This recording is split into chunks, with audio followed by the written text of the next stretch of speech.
Hello and welcome to a new exciting season of League of Legends, the game where everything changes, nothing is sacred, and everything you like will eventually be gone.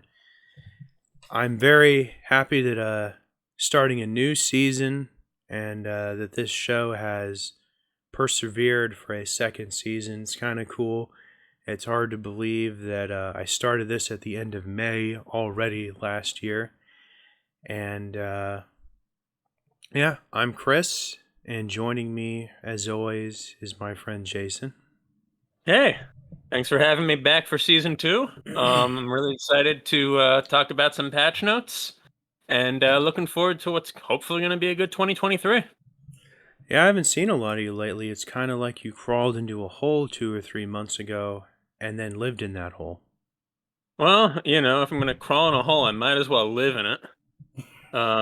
Yeah, I've been kind of making the sprint within the larger marathon of game dev. I've been trying to get a demo ready, and I just finished that a few hours before 2022 ended.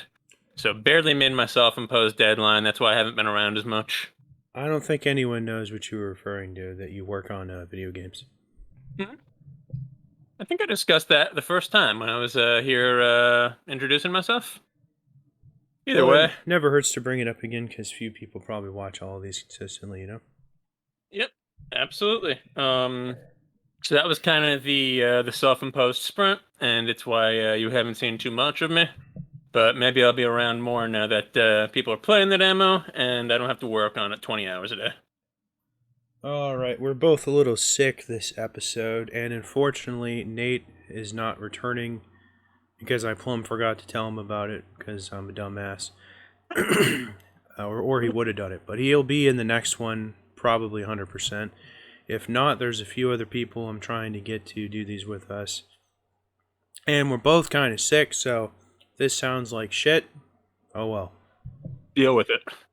Okie dokie. 13.1. Here we go. First thing we get to look at here is another of the 56 nerfs that Aatrox has received since his rework. I honestly think they're going beyond beating a dead horse with this at this point.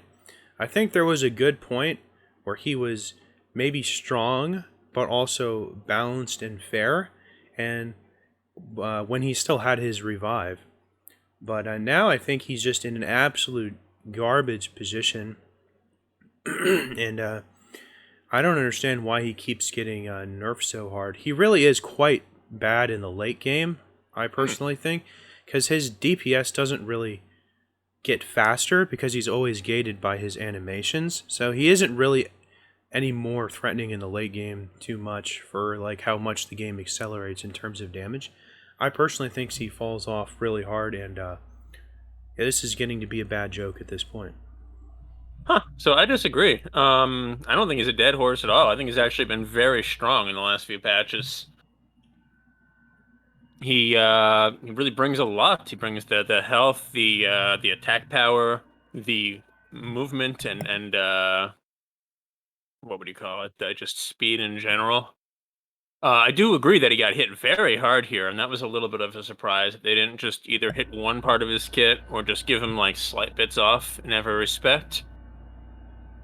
But before we get to the individual changes here, like I do want to say, like Aatrox has been very powerful in my experience on the Rift recently.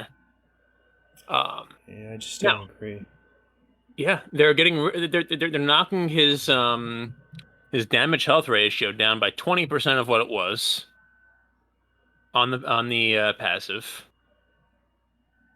They're significantly, again, 20% less healing from Umbral Dash. Granted, he still has healing from other sources, and a lot less movement speed on World Ender as well. So this was one of three places I actually went to the Rito client and looked to see like why are they doing this all at once? Do they have an explanation for why they're not just targeting one part of his kit? And You here's know what I you're got. you know you're not supposed to read that. I know I'm not supposed to, and we'll get into one reason that I actually had to later on. But but I did just for three champs. I wanted to see what their mindset was, and here's what they gave us. Aatrox has been bringing death to the top lane for a while now, and with preseason shipped and the new season kicking off, now is a great time to address his strong presence in top. We're tapping down his damage, healing, and more speed, which should help bring the Darkin more in line with other top laners. So whoever wrote that needs to quit their job at Rito right now. They need to pursue their calling in politics, because I have never heard someone say so many words with absolutely no meaning behind them as just now. I haven't even laned against him in months, I actually see him a bunch. and I've played a lot of fives recently. Hmm. And I play top a lot. That is interesting. Yeah, just his ability to stick to people and kind of safely put out damage. I guess we're just seeing totally different things, but in this case, it seems like they thought that he was overpowered. One part I didn't look at on the Riot client is what type of tier that was aimed at. I could look now if you want. I don't really think it matters. Well, I already looked. It's Elite and Pro, so he's really good at the high elos. All right, that's all I have to say about him. Anything else on your side? I feel like that's where he would be the weakest, as he just is utterly predictable of a champ, kind of like Alawi is only played against kind of idiot checkbox people. That's the type of champion Alawi is. Alawi is definitely that. I think Aatrox has enough just mechanical skill required in his kit that maybe that's why he's better at the high levels. Oh well. Okie dokie. We got some bugs. Yeah. And then we got Dr. Mundo. And surprise, surprise, we got a nerf for Mundo here after he finally got some love because he can't have nice things. He no longer gets as powerful as the free AD from his E passive that he used to. It's not a big nerf, but any nerf was bad, in my opinion. Is that all you got? Okay. So yeah, I mean, I especially had called this last time that he is going to need nerfs after the ridiculous buffs they gave him last patch. They weren't that ridiculous. Mundo has been running the fucking rift on this last patch. The fact that he is so survivable with Heartsteel and can put out so much damage between Heartsteel and his E, and the other buffs that they gave him for that matter. The one thing that Mundo doesn't bring is disruption in the same way as a Poppy or a Singed or he never had that. Or maybe an Ornn would bring. But Dr. Mundo can still just run in, tank forever, kill 2 people in the backline in a 5v5 team fight, and get out of there safely. He is such a force to be reckoned with. This small nerf to him, which everyone should have seen coming, is not going to stop him from being a menace. Keep playing Mundo. He's great. They didn't even touch Heartsteel this patch. I really don't agree. If anything, he had more. That happens a lot with us, doesn't it? He had more damage before he got these buffs. The amount of damage his ultimate gave him was much higher than the permanent bonus he got from the it was, but I think he got damage in other places, besides this maximum health steroid. And as far as sustain goes, he'll never have more sustain than he had right before his rework. It was way stronger. It was way more consistent. He didn't need to be around a bunch of people to get 120% of his life back. Sure, I agree with that. Although, if you had Ignite, you could kill him right away because he had to sacrifice max health. Ignite's but no, I still in the game. I agree. Yeah, Ignite's still in the game, but he doesn't have to sacrifice half his current health to use it anymore. I agree with you. The sustain was better before the rework. But the amount of damage he can do right now, every single fight, he doesn't even need to have his ultimate up. Between the Qs and the attack steroid on his E, and the fact that Heartsteel is giving him thousands of maximum health and more damage on the auto after a few seconds. I wouldn't say thousands. Ridiculous. Yes. You have to play 1,000. a long game to get to like 2,000. Yeah, but Mundo has an easy time doing it. Yeah, no, this guy's ridiculous right now. Like, I've been playing Rift whenever I can, and I'd say Mundo's a top 5 champ right now. I think even with these nerfs, he's probably going to be top 10, top 15. Maybe he's He's that better. good. I still don't think he's as good as he was before his rework. Yeah. No, I hear you. I know you And really liked him his before his rework. his Q He's damage was so powerful right now. Again, unchanged from his rework, so he didn't get and I want anything from I that. want to be clear. It's not just him. It's also the meta, and it's the mythic that he can use right now. How overpowered that is on a champ like this. It's It's not that good. his kit is necessarily ridiculous. It's that he just combines so much with those. He's a terror. Eh, he used to be one of my favorite champs. I was never hot on the rework. I think the W just sucks. You gotta admit the Doctor jokes are great. The thing where the little fireball span around him when he had it toggled on, I think that was better. Wow, he no sells me. What? That thing was way better, and it gave you a bunch of free MR that he doesn't have anymore. Yep, that's all true. He was more sustainable before his rework, but he just does so much damage now. Okie dokie. Let's move on to Fiora. And this is actually a champion I've been playing a ton of recently, as she was Good. kind of my project last year. Every year I try to pick up or re-pick up one champion. And Ah, last you know year's what's gonna be this year? champion was Fiora. Do you know what it's gonna be this year? I haven't decided yet. All right, let us all know when you do. Like the 2 years before that, or 1 year before that, was like Azir. And I don't know. Haven't decided yet. Anyway, this change to her passive, I believe for many, many years this was actually just at 2.5, and then one day they buffed it to like 4.5 or 5, and then it's Almost sure you're right. Yeah. slowly been coming down ever since then. This doesn't take into account that her passive has also a flat amount of 2% before the ratio is factored in. She stacks so much AD and she's so potent with so little, and her Uh-huh. ultimate basically multiplies her passive by 4, that Yeah. even with this small nerf, well, it's actually a big nerf, but even with this Moderately sized nerf. she's still going to be a terror. I personally think she's like the best split pusher in the game, just because of how increasingly impossible it is for anyone to 1v1 her as she goes into the late game. And as far as Yeah. this nerf to Q is basically just a positioning tool. It's all of like the attack and on-hit modifier she has, and then proccing her Yeah. passive that makes the biggest deal. Being So able to hit those those vitals. vitals. So losing some damage off of that really isn't the end of the world, as long as it has the redonkulous cooldown refund that it always has. I agree with you.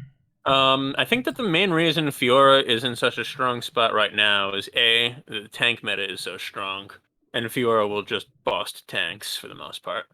And B, Ravenous Hydra is in a really good spot right now. By really good spot, I mean it's overpowered. There's a lot of champs that even should not be using items like Ravenous that are starting to use it now just because it's such a strong item right now. So Fiora, who does want to use Ravenous Hydra, is just reaping the benefits. So I would agree with you. I think that as far as if you're looking to see is Fiora a strong champ, I would say even after these nerfs, yes, she's a strong champ. With that said, if you're a Fiora player, look out for changes to the meta. Look out for changes to Ravenous Hydra. Because if those get hit and they don't immediately recognize that that's going to hurt Fiora pretty badly, she might end up in a weak state at that point, for a few patches until they correct for it. So just Also, look out for those. But for now, she's good.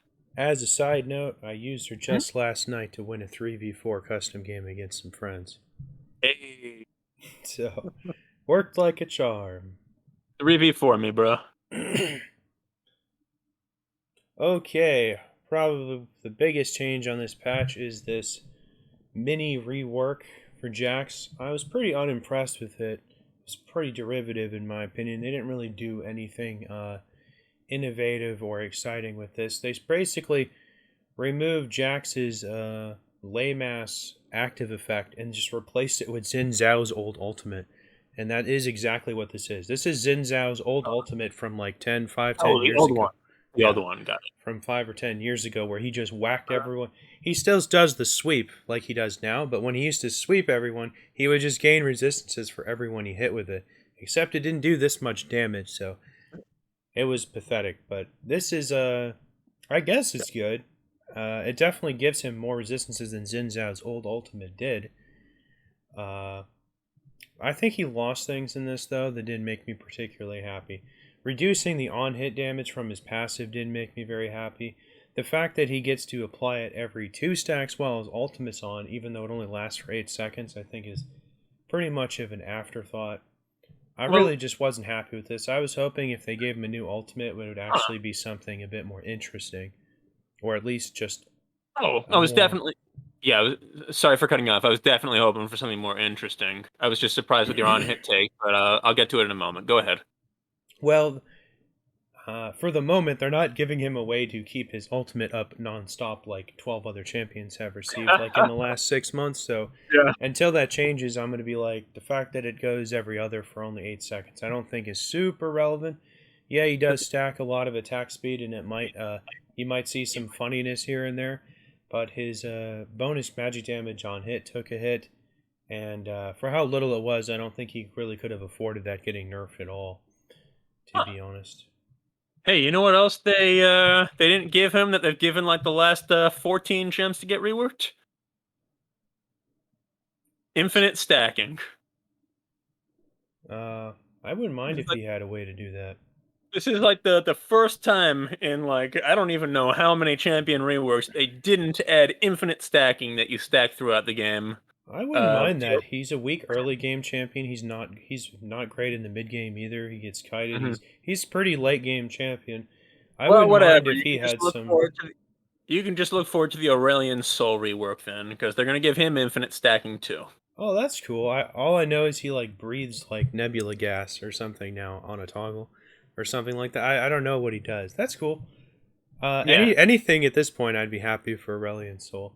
Kind of as like yeah. a joke. Whenever he's up in ARAM, I play Aurelion Soul in ARAM, just because I know his ass is on the way out. So get my Oh yeah, get my pound yeah. of flesh out of that loser. Get those Hui games in while you can. Not Ivern though. I just leave him on the rack, on the discount rack. The hell with him. He needs Yeah, just everyone is like a bodega houseplant or something. he needs just a Titanic buff across the board to be relevant. He sucks. Friends Anyway, for back to playing. Jax though. Yes, back to Jax. Okay. Well, I look at this. I think they overpowered him. I'm willing to be taught that with that opinion, but let me make the case if I can. So Leap Strike, we're getting rid of 60% AP, but now Counter Strike gives you 100% AP damage. And often you're just comboing the two together to get the damage in, so there's more damage there. Granted, you're using Leap Strike more, but I think that's probably a net positive. nobody builds Counter AP Strike, on him though. some people will build mixed. I actually think with some of these new ratios, a lot of people might try building AP items they wouldn't have in the past. Yeah, you're right. Now Um, they would. Yeah, but I think it might not even be so troll. Like I think one of them might stick and be better than a hybrid or a straight AD attack speed build. We have significantly increased base damage at the high levels on Counter Strike. I would say that getting maximum health damage targets maximum health is probably better, especially against tanks, than the 50% bonus AD. And then the ultimate. So not only are we getting basically 350 free damage at rank 3 on the ultimate that he just never had before, but the on hit, it's only been reduced by 5 damage per 3 hits, right? I think it's 5 damage per 3 hits, and it's proccing while the ultimate is active every 2 hits instead of every 3 hits. Certainly, while the ultimate is active, you are going to be dealing more damage over a long series of strikes than you did with Jack's last patch. In addition to that, he's getting, I think, better bonus armor and resistances than he just had with his passive before. I think those were also only taken down by 5 per level. I guess now you need to hit the active to get the resists, right? Well, yeah, you have But to it's hit it now. But yeah, no, he's not getting more now because before he could kind of spec into building a ton of AD and getting a ton of bonus armor way more than he can now, or a more awkward build where he'd go kind of an AP off tank and he'd be able to stack a ton of MR. Now he doesn't even have an MR ratio. But now I guess you can just build a ton of AD and that's I still think he's you get a getting part more. of it.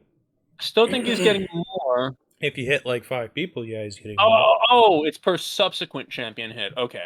So you would need to hit at least 2 champions to get more than you would before. I can tell you, you want to hear my theory? Yeah. This is my theory of what we're going to see. Okay. We're going to see. Jesus. Ugh. They don't want me to say this online. Right? Okay. Probably have the mic cut out now. Okay, so this is what's going to happen. We're going to see Aftershock Jax on support, and the damage on his W, his stun, or I mean his E, his stun counter strike. Basically his Q is essentially a lock on like Pantheon's Q. Even if you flash it, you still get hit by it. So his Q, his E, his W, and his ultimate, that 4-card combo or whatever, that's going to be absolutely unavoidable damage as long as his stun goes off, which you can prime to go off right as he lands. So you're basically going to get hit with over 200% AP damage as soon as he lands, because Empower, the W that's not listed here because it didn't receive a change, that also has an AP ratio. So what you're going to see is Aftershock, and then he's going to do the swipe when his ultimate, when he lands, he gets even more resistances. So he's going to be extremely difficult on the reprisal because he's going to have all these extra resistances when he jumps in. Champs in the bot lane. And then he's going to run like Luden's Echo for the burst to get like the 200 or over 200 AP percent. I'm telling you, this is going to be next level cheese lord support. This is exactly what you're going to see. Theory for what he might build instead of Luden. This is an AP item. Now, with all that being said, I think he can still build 100% standard top and not be a weirdo. I think he might build Rylai's Crystal Scepter. Think about it. It's got the health. That'll be able to keep him in the fight, to keep hitting more times, because that's what Jax wants to do. He wants to hit you a lot of times in a row. It gives him a bunch of AP. And he doesn't already have a classic slow in his kit that Rylai's would overlap with. It's kind of overkill on him because the cooldown on his leap strike gets low enough at rank 5 to where he doesn't need that. Yeah, he doesn't always need the slow, but I think against the mobility champ, if he wants to like try to chase down an Ezreal or something like that, I think that'll help him. Like, I think there's going to be a lot of times where, even though maybe in a 1v1 fight against a top laner, he's not going to need the slow, it'll help him trying to catch some of the more slippery players around the map. If it's not giving him like AD, attack speed, resistances, or sustain in some way, I don't think it's really good enough for him to pick up, unless you're going for an AP build. And if you're going for an AP build, you still don't want Rylai's because there's too many items now that give Magic Ben. Well, Jax brings his own resistances. Generally, if the champ brings resistances, you want to build health, unless it's a big ratio thing. He doesn't have resistances for the other rest of the game when the 8 seconds isn't up. That's true, but it's pretty easy to use whenever you're going to be in a fight. And when you bring health, you generally want to buy resistances. Again, unless you have like a gigantic like max health ratio on your champ. Oh, one thing I'd like to say is it doesn't mention like if this has like a cast time or an animation or whatever. I assume it functions just like Xin Zhao's, which is not instant but pretty damn fast. I thought it would probably be more like because I haven't seen it either. I figured it would be something more like Tiamat. Oh, that's super fast. Yeah, that's what I'm guessing. No, I don't think it'll be that. They wouldn't put something that has that little counterplay. It'll be something I think closer to Xin Zhao's, where you can see him like, and then you're like, whoa, shit. You think it'll be possible to like dash out of? Probably. It'll probably be like a half-second like animation or something. Okay. Well, that would make it a little more fair. Like, how when Ezreal or Lux do their ultimate, you see that channel bar show up at the bottom real fast? Oh yeah, but Lux hits you if you get 500 units outside of her ultimate anyway. Well, I'm just saying it'll probably have like a tiny channel or something. Yeah. Yeah, you've convinced me that it might not be as overpowered as I think. I think it'll still be quite good. No, yeah, Yeah, this the support thing I talked about. I think will be straight up busted because just of how little counterplay it is. I could Even offer. if he misses his stun, he can just walk away and keep his stun up until it times out, and he can't be auto attacked because it's also a dodge. It's foolproof. It's basically why support Right, Pantheon was anyone nerfed. can It's why support Pantheon was nerfed so many times. Yeah, I Yeah. mean, it could happen. I could definitely see it happening. I also think it might be possible we'll end up with like weird like combinations of tank, AP, and attack speed in a build somewhere. I I'm mean, those not are sure. weird things to try to add on. You get I like don't wits I don't end think and really so. tanky items. I could see Wits End, but like the age of like Hextech Gunblade is over. He doesn't really build AP anymore. You Yeah, know? I'm not saying I think he's gonna go all AP, but hmm, I think the no, best thing he could probably build is that increasingly crazy demonic embrace that's just too good now on so many people. That'd probably be the best thing because it would just give him more on-hit magic damage. yeah, that could work. And if he just took that as his Um, only AP item, I think it would just by itself it would be worthwhile. I'm still a believer in the Rylai's. What can I say? There's one other thing I just wanted to rant on with the way that they did his ultimate. And this is really annoying to me. It's not going to ruin the Jax play experience. It's not going to make games terrible when he's in it. Oh But no. classically in League, we have AD, which is used for auto attack and sometimes your skill damage. And then we have AP, which might be for damage, but AP has always been classically the stat for utility on champions. Like if you want to add some type of extra utility, um, AP rather than AD is where you would get it from. It's what a utility skill would scale off of, if anything. Yeah, I can't think of a movement speed ratio that's governed by AD at the moment. I mean, they've taken a couple of them away, but I'm not just talking about movement speed when I'm talking about utility. Talking about all different types of things, really. Yeah, Shielding, even. I hear you. For them to then put the damage ratio on Master at Arms as 100% AP with no AD damage, and then to scale the armor and resistances on AD is just really, really bad design. I don't think It's so. not only is what? I don't think so. He's always been a mixed damage dealer. He was one of like the OG hybrid people, along with like Kale and Akali. To be clear, Admittedly, back in the day. I'm perfectly fine with it being mixed damage or having ratios of both AD and AP. But if you're gonna do that, swap it. Put it the other way around. Have the damage scale on AD and the utility scale on AP. Well, I think Because you need to look at this more in the vein of why do so many of the AD champs have like AP ratio ultimates?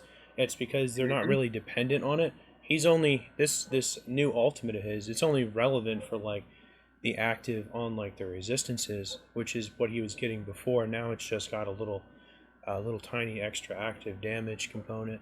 The fact that it gives scales with 100% of AP, I think, is kind of an afterthought in most conventional Jax builds. I hear you, and the argument can be made that the scaling on the resistances is more important to have than the scaling on the damage, and Jax is more likely to be building bonus AD than he is AP. With that all said, anytime you're designing something like this, in order to make sure that the items are providing what you expect them to provide when you have an AD item or an AP item, whenever feasible, whenever possible, even, you should be keeping the purpose of a stat consistent across different champions or characters that are going to use that stat. So if AP is providing damage to some people and utility to some people, and then AD is providing damage to other people and utility to the first group of people, and you get it crossed or mixed up like that, it can be very hard to actually balance the items properly. Because no matter what state you put those items in, there's some chance they're going to be able to use those in such a different way than others that you're never really going to find a good balance. So that's just a pet peeve of mine, and I really wish that they would have swapped the ratios in this case.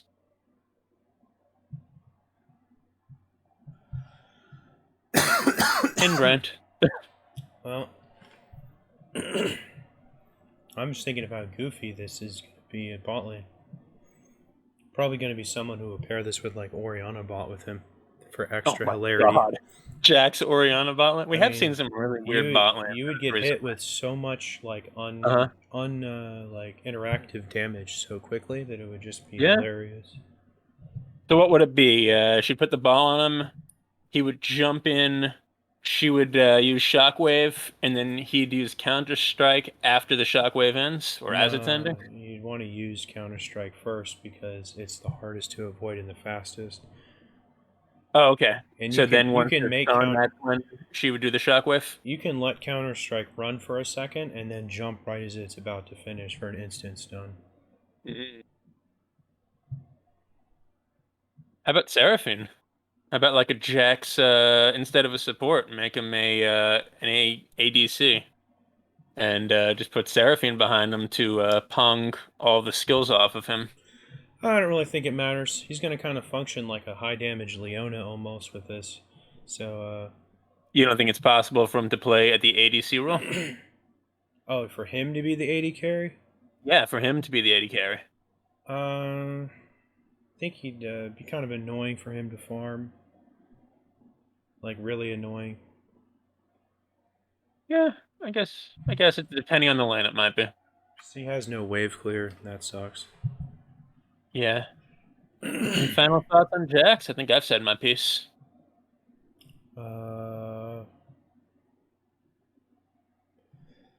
Feel like if they should have, instead of putting the 100 AP ratio into Counter Strike, I feel like they should have put it into his W in power. Oh wow! But Does it have like a 3-second cooldown? yeah, you're right. That would be crazy. Yeah. But I don't know. Or maybe they could have just added the 60% that Leap Strike lost to in power. I don't know. They both have a short cooldown later on, so. Empower doesn't have a an AP ratio right now, does it? Or does it have a small one? I think it has a small one. Okay. Yeah, maybe they could have raised that up a little, but I kind of like the idea of having to hit the Counter Strike to get the AP damage off. Yep. Dark Either way, it days can be ahead. wacky what we see from Jax players in the next couple months. You could probably run Glacial Augment too. That would be annoying. Make a prediction. Next patch, we will see him buffed or nerfed. Probably not touch anything other than the AP ratios if people start doing what I suspect they're doing. Since it's the most low effort thing known to man, since all of it's a lock on, you can guarantee we'll see it. Here I was thinking the most low effort thing known to man was, well, playing Nasus. No, I don't think that's even close to the likes of like AP Shyvana and this. Right, yeah. You got me with AP shit. You still have to have like a decent laning phase on Nasus a lot of the time. Amazing she hasn't been reworked yet, but I know it's on the horizon. Although I have been banning Nasus lately because I've started to realize that even his worst matchups, he just outscales so fast that it's kind of annoying now. Because time has been so good to him. Pretty low effort, I say. It's getting that way. It's closer. Okie dokie. Next up, we got Jace, who got a pretty big buff. And I'm all for Jace buffs because I find him kind of a unimpactful champion. So he should be kind of stank nasty when he gets the drop on you and he gets up close and personal. So this is a pretty terrifying base amount for his Q. And you just don't see figures like this in this kind of modern League of Legends. This is kind of a throwback to first few seasons of the games where abilities had insanely high base numbers like this. And this is just crazy. Is that you?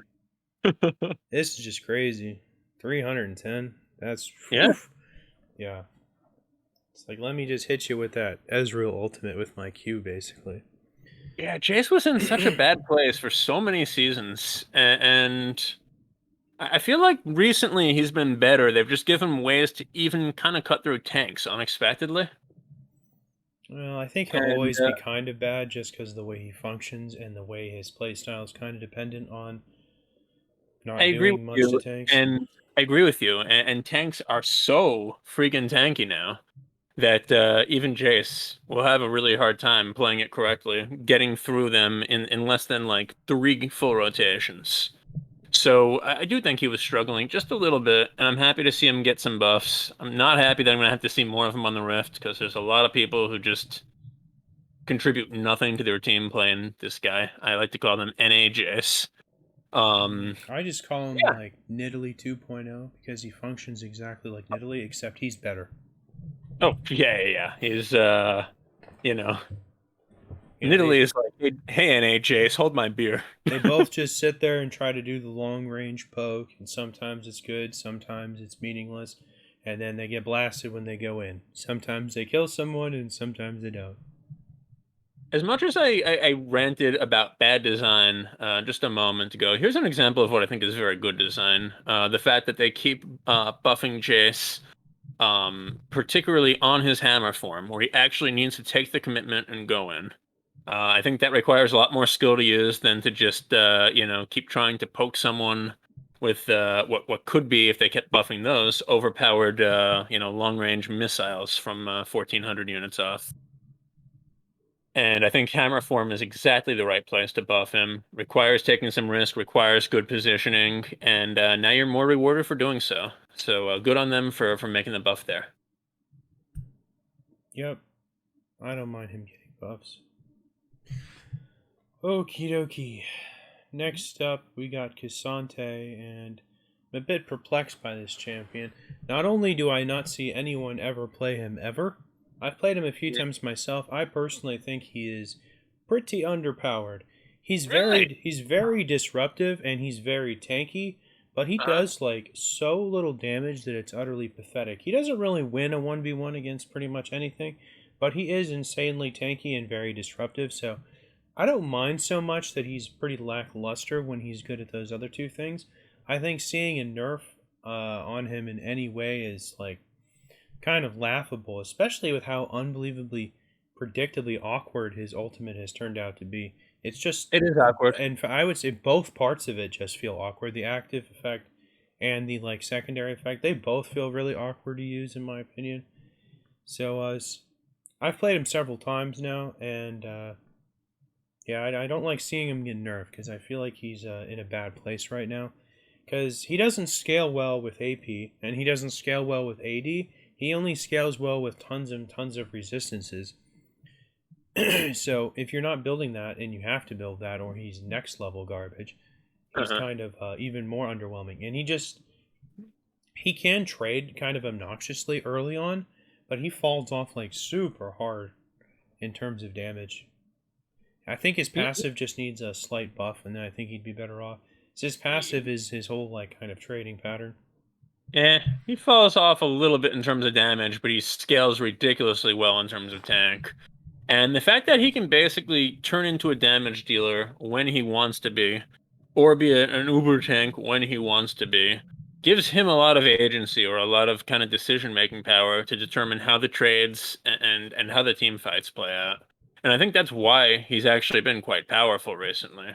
I've seen some bad Kazant players just feed, but I've definitely seen some good K'Sant players feed early and then rule the game late, and some, just do very well in lane.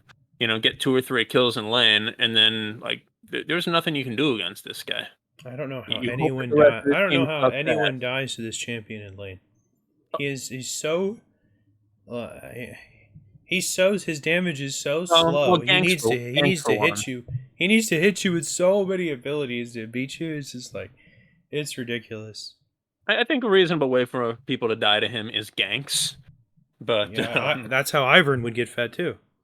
right. But once Cassant has a couple kills, he destroys everyone. I don't agree. Ivern is not going to do that. I don't think Yeah, he he doesn't. puts out surprising amounts of damage, especially when he gets fed. I don't. Not only do I not think he's very threatening damage wise when he's fed, Uh, I don't think you even really have to interact with him too much. just because of the way his abilities functions. He kind of has to go out of his way to like be a goofball if you don't want to fight him. Yeah, I think he brings a lot more than disruption. I mean, he really can be a solid damage dealer when you need him to be, and then you can go back to being full tank. The ability to kind of make that choice based on what the fight looks like makes him good. Is a choice, And yeah, but I think his yeah, ultimate sucks. When he's in his little fighter form, I don't I think he's get that very it doesn't good. feel good. I get that it doesn't feel good, but it can be really impactful.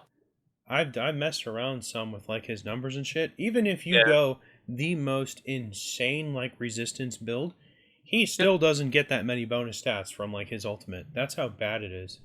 He only gets like maybe 20 Omnivamp and like not even that much bonus attack damage when he makes the switch, like 60 or 70.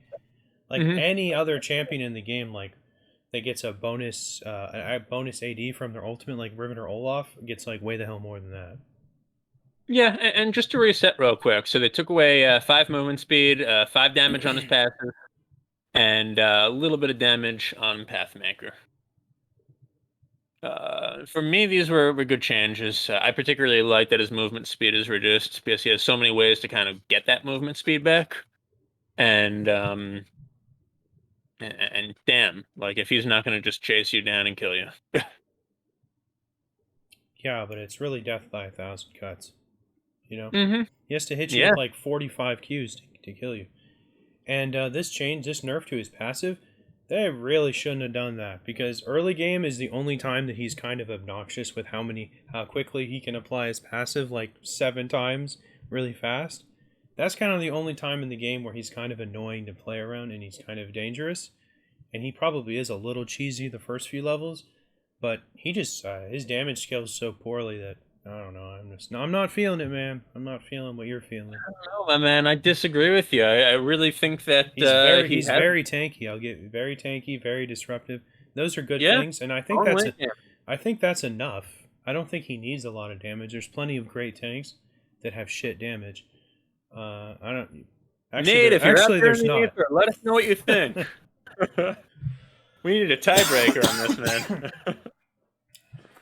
I think they kind of missed the mark. I want them to completely rework his ultimate. Then I'd be willing to say he's not bad. That much we agree on. Both parts of it, they both need to go. They're both awkward as fuck. All right. Get to those thunder buffs. Yeah, next up we got Lysandra, and this is a very powerful buff. Anytime someone gets a lower cooldown on CC, it's very powerful. Yeah. And her Ring of Frost is basically gank protection as well, as if her E wasn't good enough for that. Yeah. So This is. having a lower cooldown on her snare, on her Ring of Frost, is Mhm. extremely powerful. That being said, no one maxes this first, even though it's been buffed a million times. You're always going to max your Q first because you need it for the unbelievably obnoxious wave clear that she has. Some of the best in the game. She might have the best wave clear in the game just because of how her Q functions. You can just hit the whole wave with like one Q if she lines it up right. Yeah, there's a lot of champs that can do that. Yeah, like her Um, Echo, Morgana that's are good. some of the best. Yeah, yeah. I mean, Brand can just decimate it in one whiff. Yeah, But but yeah, she can do it on the cheap, I think. that is true. That is true. Yeah, I think this is a pretty good change for her. I feel like she is always teetering on the edge of relatively top notch and kind of a mediocre, just Yeah. because she doesn't oftentimes have the damage that to like get the whole deal done. She usually has the damage to Right. get you to like 90%, and then you're like, well, guess I gotta wait for more Qs. When I think Even though she effectively functions kind of like Annie, just drop all the shit on him. when I think of control mage, Lysandra is the first champ that enters my mind. Like she's like the classic control mage, and I think those She's haven't been so good recently. she is definitely not a control mage, in any sense of the word. Excuse me? She is absolutely a control mage. That's like her spitting definition. Control mage would be something that controls like part of the environment in the game. Like, you could call Ziggs a control mage if you Okay, you're wanted to. thinking like an Oriana or something, but Yeah. control mage is also A control mage the has to have like some kind of zoning potential where they control something with their abilities. She just has a right. lot of CC. Lissandra absolutely does. She's just a Well, burst champion, Lissandra basically. absolutely does that with her W and her alt. She's closer to Annie than like any of the real control mages like Azir, Cassiopeia, Ziggs, stuff like that. I mean, they control in different ways, but I don't know. Lissandra's the one I'm always thinking of What does as she far as control? you're not. She controls whatever area she's in. You can say she's good at zoning people away because she has like threat, but not like the kind of active threat that those people I mentioned to do. Are you thinking that control mages have to be super long range? Area of effect? No, because Cassiopeia is not very long range, but she has a lot of, kind of. Get at her! Cassiopeia is not a control mage, she's a battle mage. She's both. Whatever. I think she's both. Anyway, yeah, this 2-second cooldown reduction, even at the first level on Ring of Frost, is really nice. I think that having a more powerful slow on Ice Shard also helps, even though she has a lot of ways to do more than slow you. And just overall, I think she's going to be a lot better just as a result of these changes. Well, she'd have to be, wouldn't she? Yeah, I mean, hard to be worse from 3 buffs. Absolutely, but sometimes you get buffs that look big, and they don't end up doing a lot as far as actually making them more practical as a champ. I think this is one that will. I hope so. Till they bring her Q back to like 2.5 or 3 seconds or whatever it was for like 7 or 8 years, I'm not too hyped up on her because when they put it up to like 4 or 5 seconds, that was the end, man. She needed that fully automatic Mr. Freeze gun that she had for like 7 or 8 years. Because it gives her that trading potential or that dual 1v1 potential that she kind of misses. She's too all in. Like once she like blows her load on everyone, she kind of just sits there and like, well, I guess I'll do my double Zhonya's now and hope my team comes to the rescue. Wanted it to be like icy twin fangs. It wasn't that crazy, but it was like kind of Vladimir levels. Yeah. Even at 4 seconds, like she can build a lot of ability haste, so you can get it down pretty good. If you're building a lot of ability haste, she's like losing all of her kill potentials. Because I feel she's very just all in burst like Annie, in my opinion. Because that's how people play her, and that's how she's always been played. The goofballs try to like engage with her. I feel like that's almost kind of a trap. Unless you just get a really easy pick. That's what the pros always do. Well, when you're like practicing with a bunch of Asian men for like 12 hours a day for months on end, I'm way more willing to entertain stuff like that. Even the white pros do it, Chrissy. Okay, why don't you talk about this Mordekaiser change? All right, that was in the last patch. Yeah, and the hot fix. So normally we don't talk about bug fixes on this channel, but here's one that actually has some gameplay impact. Mordekaiser's passive will no longer get the stacks towards getting the shield and the large circular AoE of damage against small and medium monsters. So while you're just jungling against the wolf camp or the small Krugs or whatever, it's not going to build up the stacks. Might change his clearing patterns a little bit. Certainly will change his speed a little bit. And you're not going to be able to stack it as you're about to go fight either. So this is actually kind of a small nerf to Kaiser. I don't think it's going to stop him from being good in the jungle. And man, we've seen a lot of Kaiser in the jungle recently. What do you think? I don't feel like you see him too much in the jungle, and I feel like when I have seen him in the jungle, he kind of tends to scale a lot slower than in the lane because he tends to be a lot like I always think of him since his rework is AP Darius because the people that play him have a similar mindset, and he kind of operates similar where he's like a supreme lane bully that doesn't really care how many times he gets ganked. And I think he tends to come online faster in the lane. That being said, his kit should mean that he should be a good jungler. Especially with like the buffs to his passive versus monsters some time ago.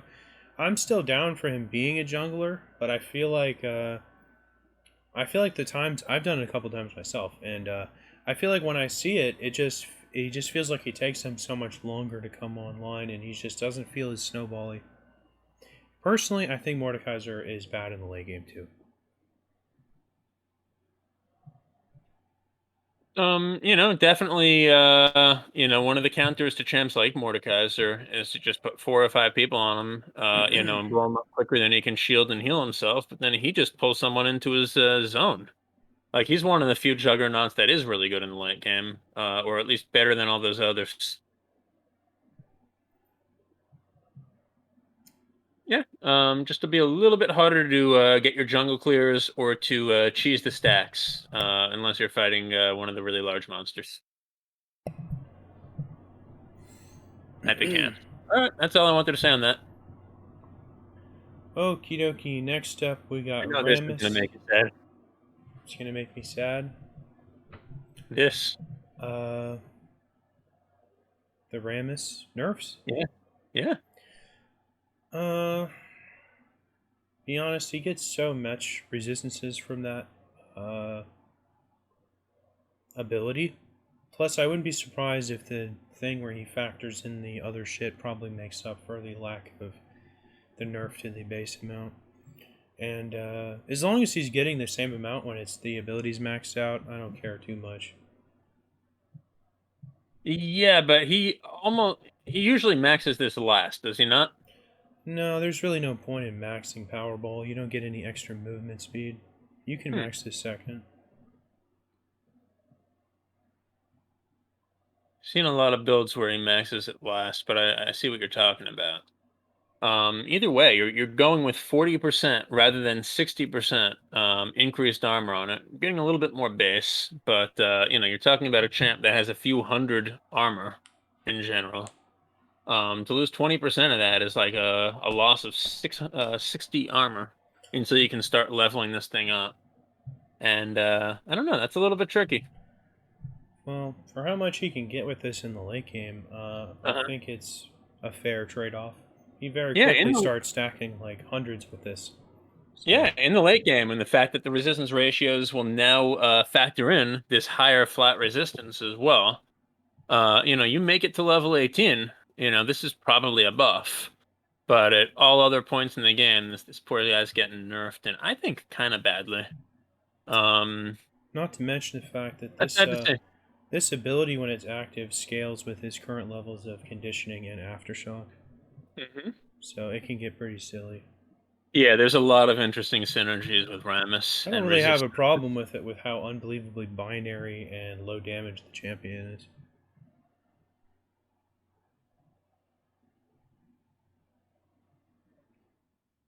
I agree with you. I just think it's sad that he's taking so much at the earlier levels. Do you think there's any? I mean, he's still got to have his main damage out, right? There's no point in thinking about whether there might be a reason to max this first. Do you think maybe it would be worth putting a couple of points in along the way, though? I mean, his jungle clear will be faster if you max this first. Way better than maxing taunt first if you want to clear faster. That's for sure. Yeah. I'm more upset that he just lost health and attack damage since all he does is pathetically auto. Yeah, his autos can be pretty pathetic. They should just give him a new animation where he doesn't look ridiculous. Sometimes that's a really important thing in design too, though. Yeah, just make it feel better rather than it actually being ineffective. That was a big thing with the auras back in Season 3. You had champs like Soraka or Janna, or like a big part of their kit was just applying a passive aura to everyone nearby. Or even Sona back then. There were a lot of supports that were like that. Yep, Taric and Zilean had one too. Yeah, exactly. And they were basically like, getting this data that said these champs are balanced, but everyone thought they felt really weak because they couldn't see them doing much. Nothing has changed. As you said, man, everything changes. I'm still the same. Well, all right. Should we go to Clown Town? Yep. Let's go to Shaco. Well, I'm looking at this, and it's not going to help his AP game, so I think we should move on to Scion. That's funny. That's all that matters now.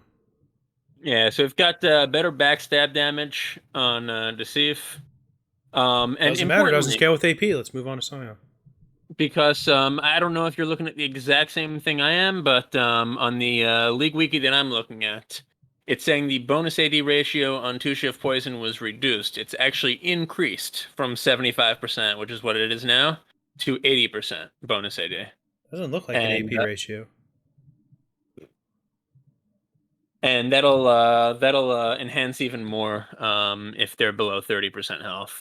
All right. It's not an AP ratio. We can move on, Chrissy. I mean, if he's not getting buffs to his Jack in the Boxes and AP builds, is it worth talking about him? We got to prioritize our time. In all seriousness, though, I swear, you basically see him like 80-20 these days. Even in like ranked, people build him AP over AD now, and it's pretty sad. Yeah, I've honestly like there was a while I thought only AP. Recently, I've seen both. Only AP. You build him right, he can delete you with like the right AT build. It's so stupid. He still can. It's so silly. And ARAM a little more forgiving since you only have like 5 feet left and right to run to between, so you can just put the Jack in the Boxes any old place and half the team will run into it. So I don't mind that so much, even though I don't want it on my team. I never want him on my team. I've never wanted it on my team in like the whole time I've played this game. Yeah, I mean, I don't think you're going to find a player out there who is not the Shaco themselves who wants a Shaco on their team. Yep. If I want like a Shaco-esque it's champion, like a Teemo. Just like all he does is annoy people. Just give me Rengar and Kha'Zix. If I'm going to get a type of champion like that, give me the real ballers. I want Rengar and Kha'Zix over this dude. This guy he's a pretender. He's just a waste your timer.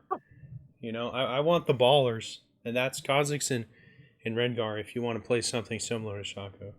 Say a prayer for the pretender. Okie dokie, let's move on to Scion. And this is a bit hilarious because this ability has like the highest base damage like in the game.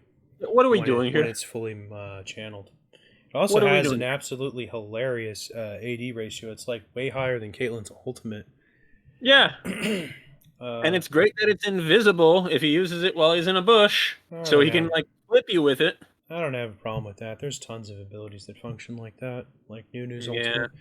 Most of the time you charge up something and give the other person a chance to get out of the way. Here it's like randomly hit from a bush with a Scion. I think every champion should be rewarded for getting the drop on someone who's careless. I don't have a problem with that. Why are we buffing this guy? I mean, it's like his only consistent damage. I mean, it is a lot, but he does have to channel for a long time.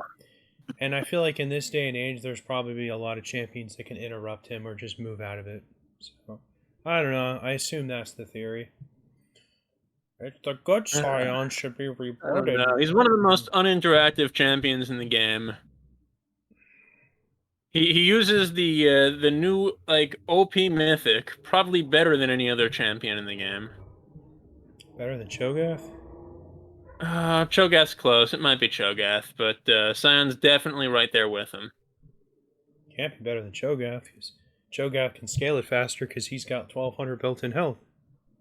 Even if he's like 0-11, like he can just basically keep running it down lane and win you the game.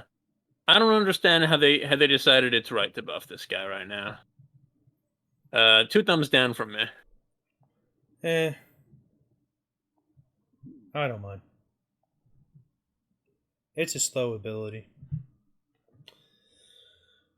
Next gen. Okay. Next up, we got Twisted Fate. This is kind of how I view the Jax changes. I'm always going to be on board with more Twisted Fate buffs. That being said, I'm not sure how many buffs it would take for me to want him on my team, just because of the way he functions, where he basically gives up the laning phase since he can't win a 1v1 against anyone in the game, and then just tries to roam and hope his shit don't get pushed in like crazy. I'm not sure how many buffs it'll take for me to be happy, but this is definitely good. Very Yeah, good. this is interesting because they gave him the buffs in places that are not where like the best players use him. The best players are going to use him in his roaming and his lockdown game, right? Yeah, but even Basically. like 10 years Mhm. ago, this is the same kind of theory they had with him, where his stun did the least amount of damage, the slow did the next most, and then the card with no CC did the most base damage. So they've Uh-huh. continued on that line ever since. Yeah. And I do think that in some ways this is going to help the newer TF players, the ones who are maybe not so good, don't know how to use him ideally. It's going to help them not drag down their team as much. I Um, I can you tell know, you what's going to happen in the game. You ready for this? This is I'm kind of ready for like this. this is the same scenario kind of as my like Jack story. Now listen to this. People are going to look at this huge 25% AP ratio buff. They're going to be like, "Wow, shit! I'll get my Luden's Lichbane and then blow people's hats off, right?" So Uh-huh. then he'll push his shit in, and then he'll go alt down to bot lane, and he'll prime up his blue card instead of his gold card. And then Oh, and then if and I if he hate to doesn't see get it. the kill, you're gonna see the pings just The enemy is just explode. going to walk away. Yeah, yeah, yeah. And now you're going to have all kinds of creative new pings to use on that Yeah, too. they're You just have the gonna stupid wheel. ping him like crazy because he went for the Oh, damage yeah. instead of the stun. Oh, yeah. That's what's Yeah, gonna happen. what type of like all chat do you think we'll get after that? I don't think you'll see an all chat. You'll just get lit up with all the new pings. Like they'll give him the fish hook and all. I haven't You're spent a lot you're of giving the time. Liddy community too much credit. I think we're gonna see all chat light up. I haven't actually looked at all the new pings very closely. I just try to use the 4 original ones because I'm inflexible and don't like change. Tell me something I don't know. Yeah, I'm sure someone will talk some shit to him. It wouldn't be League of Legends if you weren't trying to break someone down. Yeah, 115% AP. Actually, like, you know, this is a reasonable thing to do in trades, even if you don't need the mana now. Yeah, it looks good. It just Yeah. I don't think it'll be enough. So he Yeah. keeps getting there. He keeps getting there. Kind of like I still think the Heimerdinger. correct way to play him is going to be pushing your wave, right? Well, Roam, that's the only use your way to play gold him. card someone. That's the only way you Uh, can play him. His damage is too slow and too takes too long. you know, it's interesting. Every other mid laner has a faster rotation than him, Have you basically. seen Twisted Fate ADC recently? Oh, people have been doing that forever. Yeah, I've seen kind of a spike in it, and it's not that bad right now. It's That still not the way I would play him. I don't really feel like that's gotten any better. So I don't know why you'd want to do that more. So They've just given him basically better damage in the last couple seasons, and the fact that he has an auto attack steroid is more important now with the tank meta. I'd say is also good for him. he's always had that. Yeah, he's always had it, but it means more now. That's why I think it's like starting to. I don't want to say it's meta, but it's actually becoming like feasible instead of being complete crap that only a Joker would play. I tell you what, they could really do, and Hmm. without giving him more, they're going on a good track with him. They've done right by him in the last couple of years. Fun. He's gotten a slew of buffs. Now Uh-huh. this buff to his Q, where he can do his wave clear ability faster when they're in a line instead of when they break up into formation. He hits all 6 of them. That's good and all, but what they really need to do to bypass his insane, like terrible laning phase, Mhm. they need to buff his passive, so he can go. He can. Really? So he can finish his build like faster than everyone. So he can like stay up in power spikes faster than everyone else. This used to be kind of the theory with Gangplank, since Gangplank's also really lackluster in the 1v1, even with the barrels. So the theory was that if he can make money faster, he'd get access to more stats That's gonna put faster him in a really weird place, and though. kind of be more useful. I don't really That's think gonna so. put him, He's already a really weird champion who it's gonna put him in a occupies. really weird place because it's going to encourage him to just sit in lane and farm, farm, farm, farm, farm, and never miss a wave. Maybe he'll use the ultimate to steal someone else's wave. Yeah, that's funny. I don't know. I feel like that's a lot of what he does anyway, because his wave clear isn't even really good enough either. Yeah, if anything, maybe they could rework his passive to give him some type of bonus when he does make that ROM. Tell you what he's really missing. He needs some kind of like defensive ability. And it doesn't have to be a dash or any mobility. He needs something like Malzahar's passive that's not Malzahar's passive. He needs some way of like countering some kind of aggression. He's just so They bad. just they He's just just give so him an bad. automatic Messiah, and after he uses his ultimate and one skill, it just puts him in Zanya's automatically. I don't know what it is, but what they could do is just rework his E, since it's just a useless attack speed steroid on him essentially, and it doesn't give that much shit. So rework stack deck, and I'm Completely agree sure with that. I'm sure Like, there's like a legion of people at Riot that are coming up with like card and deck pun names, so they can give mhm. it a new cheesy name, like the trump card or What something. they call it? Oh no, we don't want to call it that. Call it the trump card, and the trump card it'll be like Tricky Dicky, and he'll do his E. It can be like Siver's like spell sheet or something like that, and he'll bust Uh-huh. out the trump card and be like, "Hoo, you hit me when the trump card was up. Now I counter your, I play over you like a trump card." It'll be something stupid like that, and it'll just give him some semblance of having a chance to beat someone in the laning phase if they misplay when the trump card's up. How Something about like they that. call it ace up the sleeve? Something like that is what they would do. Sure, that's fine too. Yeah, I don't even want to call it the trump card. I know. I wonder why. Yeah, I mean, until he's just so bad, and time has been so bad to him. I'd rather have Yeah. Heimerdinger mid. He's actually really easy to make mistakes against, and he'll kill you if you like screw up pretty easily. Twisted Fate, nope. Yep. Okay, enough of ragging on that loser ass champ. Let's move down to I guess Yumi. What really needs to be said about Yumi that hasn't already been said? They've already dicked with the numbers on her queue like 75,000 times since her release.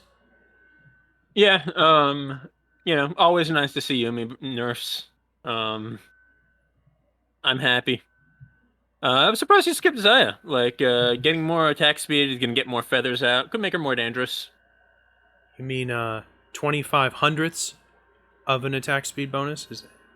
Yeah. Yeah. Okay. Plus whatever attack speed steroids you build are gonna scale off of that too.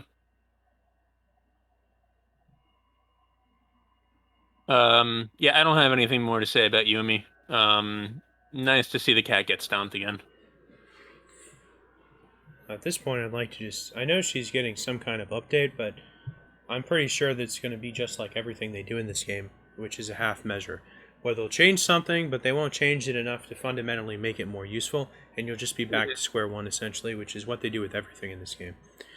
I don't, yeah, so at this point, I'd rather just see a full rework to give her some potential for like mid lane, and just have her support play be fundamentally different than it currently is.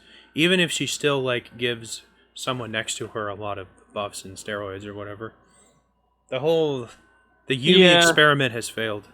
I don't mind the jumping on champs. It can't be a permanent thing. It really needs to be like you stay there for a maximum of like 10 seconds. Or maybe it could Maybe just even be less. permanent. She just takes 80% like reduced damage from all sources. Because that way she'd at least still have a chance of like getting blown up. I guess I'd rather it just be a short-term thing that she has to manage instead of sitting there and just pressing E every once in a while. Yeah, When she's on like a Dr. Mundo or something, it is fucking scary. but she never runs boots, so if she fell off once, she'd basically never catch up to jump on again. Well, again, like like in such a world, she would build boots, or she'd have some type of like way to speed up when she's not on them. She I mean can that speed would up. all. The reason she doesn't build boots is because she can stay on you permanent. I mean, she will build boots if she can't stay on you permanently, I think. Yeah, they just need to rework this champion. Simple as that. It's just I don't even want to call it a failed experiment. It was a bad idea from the beginning. What's the difference? Um, the experiment has merit. Okay. Yeah. Alright, let's move on to Zeri, and then we can move on to the items. So first off, Hmm. we have Abyssal Mask. Now, what do you think about that? I like what you did there. Okay, so Abyssal Mask, this is all just coming from Catalyst of Aeons. Why don't we discuss it when we get there? I'm here. I'm ready. To discuss Catalyst of Aeons? Oh, okay. What do you want to talk about first? You want to go right to Archangel Staff? Well, I was just yeah. Let's go Archangel Staff. Okay, this is basically a reversion of the This is an form that interesting one. Archangel's staff was like Mhm. 2 or 3 years ago, and that's how it was basically as long as I can remember. I think as long as it was in the game, this is how it always functioned. Now it's definitely getting more AP than it used to for all those years, and now it's getting ability haste built into it, which it didn't have for all those years either. Now, when this is upgraded to Seraph's Embrace, it is slightly weaker than it was way back when, but it's still going to give a shitload of AP, well over like 150 probably, on any champ that'd be down to build this in conjunction with one of the mythics that gives mana. Yeah. Ludens, Leandries, the Shattered Queen thing. Mhm. So, big deal. Now, one thing I like to point out right away in typical Riot. Rod of Ages, for that matter. Yeah, typical Riot. No, in typical Riot buffoonery and short-sightedness, the one champion you didn't see on this patch was Ryze, who they completely forgot about because a lot of the changes that Ryze has gotten over the last couple years were in response to this item being changed into what it was for the last couple years. So Ryze just got probably the biggest buff on this patch, to be honest, because the way that this operates in conjunction with his passive, which converts AP into a flat percentage of bonus mana. This like interacts with this in some kooky fashion that I won't even care to explain. I don't know exactly how the math works on that, but they kind of fuse together into some unholy union and become very powerful. And Yeah. this is definitely So- going to make Mhm. him go absolutely batshit crazy. It'd probably bring him up to like 1500 AP, I imagine, in Now the late game. Rise, I know he's burstier now, but he still likes ability haste, doesn't he? Be honest, when you can have this much power, you don't really care about ability haste. And he doesn't really need ability haste if he uses abilities the right way. Yeah, I guess these days he doesn't need it as much. That's definitely true. You sacrifice too much to try to get too much ability So haste on Rise. for him, this is almost certainly a buff. It's But beyond a buff. It's absolutely preposterous.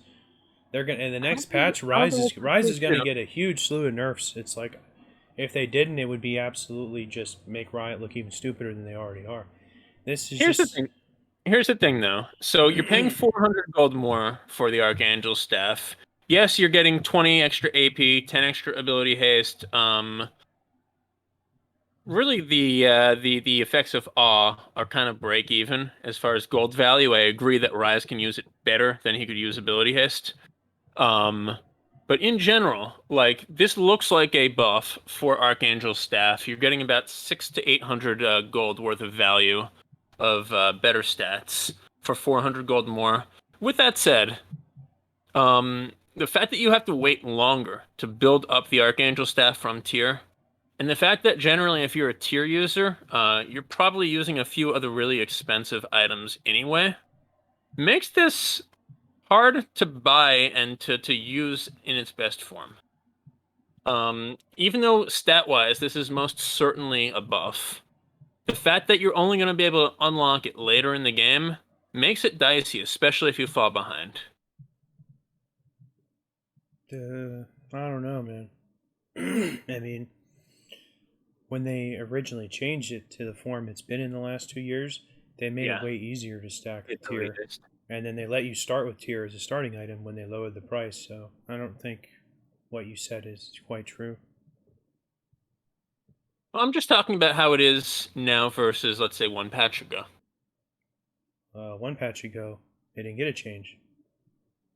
Right, one patch ago, it was the old, quote unquote old, not the old Archangel staff. What I'm saying is now versus before this whole like little mini rework that they did just now. Don't give them the credit of coming up with new content. This is old content that we're getting again. All I'm saying is just as a player, be careful about trying to spec too far into this, especially if you're not Rise or Cassiopeia. Given that it costs so much more now and it won't be around for you in the mid game. I'll tell you what I am surprised at, that they put it back to its heavy damage form and they Yeah. left in the Kindle gem, because this item did not used to give health when it was all about the AP. Oh yeah, that's a good point. and it's still I guess keeping that. So that is kind of surprising to me that they wouldn't do that. it used to have a higher upgrade cost, right? It used to be something like a Tier Blasting Wand and Amptom. I don't remember. I think they changed the recipe more than once. Okay. But yeah, just I mean this new recipe build path looks pretty good. The Tier, the Kindle Gem, the Needlessly Large Rod. It's just that's a lot of gold you have to accumulate, in addition to all your other items, which as a tier user are again probably going to be pretty expensive. I mean, it's nothing that most carries in the game aren't dealing with. AP carries, AD carries, they make money. Yeah, but most of them aren't buying things like Rabadons. Anyway, um, yeah, Rise. Rise is going to be good. Don't play Rise just because he's good, though. If you can't play Rise well, keep him off the damn Rift. No, I'm saying you should play him even if you suck, because that's how big of a bonus this is going to give his passive. The fact that they didn't compensate him in this patch by slapping on a huge nerf to all of his mana scalings is, I'm telling you, he's going to be the shit in the 13.1. The number of 1 in 14 Rises that have ruined my games recently. Well, I'm telling you, he's going to Don't be. even get me started. He's going to function like the 10 Death Yasuo Power Spike. Once he gets his 3 items, he's going to, his rod's going to time up, or he can go Ludens if he wants to be even more crazy. He's going to get his tier, and when it gets up, and then he'll slap on the Rabadons or insert any other third item. I think a third item Rabadons would just make him very power spiky. Maybe on one day when item. he has a... Go on. I'm telling you, he'd blast. He's going to blast you into infinity, and that's just with his level 2 ultimate, which gives the 40% bonus to his Q damage.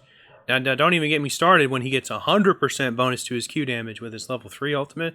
Then he's just gonna be lights out, man. This guy's gonna be crazy. If you're a bad Rise player, you're still a bad Rise player. Maybe one day when he has like a 27 line passive like Yasuo has, then maybe he'll have the 10 death power spike. Well, the current version of Rise has been significantly dumbed down. He's way easier to play than the last two.